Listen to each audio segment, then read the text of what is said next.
Hey there, Farm Bureau. Thanks for hanging with us all session long and for tuning in to our weekly session updates. Session adjourned on time on Saturday, March 9th, and has sent over just under 2,280 bills to the governor and a biennial budget for him to amend, sign, or veto. We are pleased to share that Farm Bureau policy prevailed on 35 out of 42 issues this session. That's right, Caitlin. And today, for our final session update, it is time for everyone's favorite video, the smiley face wrap-up. As a refresher, if you see this, it means that Farm Bureau policy prevailed on the issue, and if you see this, it means that Farm Bureau policy did not prevail. We hope we won't see many of those today, Caitlin. Now, the final outcome of our legislation and budget priorities are still subject to final action by Governor Youngkin, including amending, signing, or vetoing proposed bills. The governor has until April 17th to act. This is when the General Assembly will reconvene or veto session to address actions taken by the governor. Let's jump right into it, Jake. Starting out with a big, strong smiley face, we are proud to report that the Ag BMP cost share program will be fully funded for fiscal year 25 and 26. Kaylin, we know that the boots on the ground positions who get these funds out to farmers are just as important as having the funding available. Were we successful in achieving funding for our soil and water conservation districts? Yes, included in the budget that is heading to the governor's desk is funding to support 1 data service, 2 engineering, and 4 nutrient management positions, in addition to an additional $3 million in base operational support for soil and water conservation districts. We know that not all farmers participate in the cost share program, but want to utilize precision and no-till agriculture equipment on their operations. To provide some financial support to these users, we prevailed in extending the Ag BMP tax credit until 2030.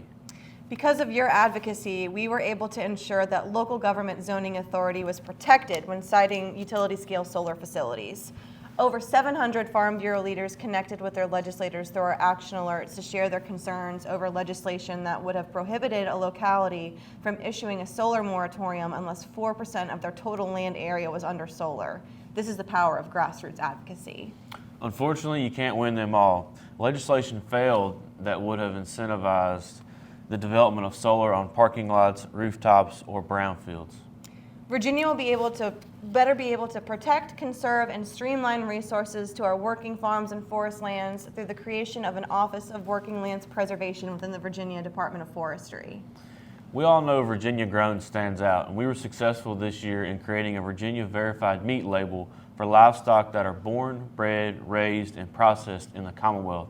There is $50,000 included in the budget at this time to support the establishment of this program.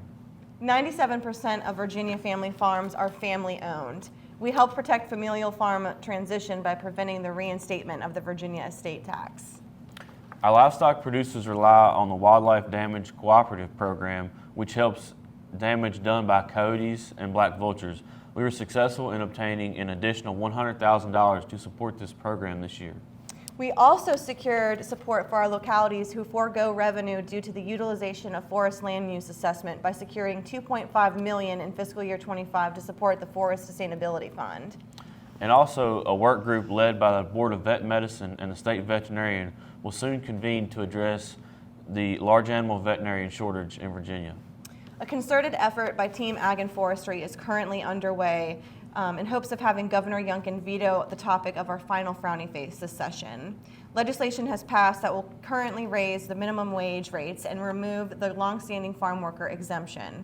Be on the lookout for an action alert on this, as well as our final comprehensive end of session wrap-up that provides a deep dive on all of the legislation we tracked during session. Of course, we would be remiss if we didn't take a moment to thank Martha Moore. We couldn't do what we do without you. Thanks, Martha.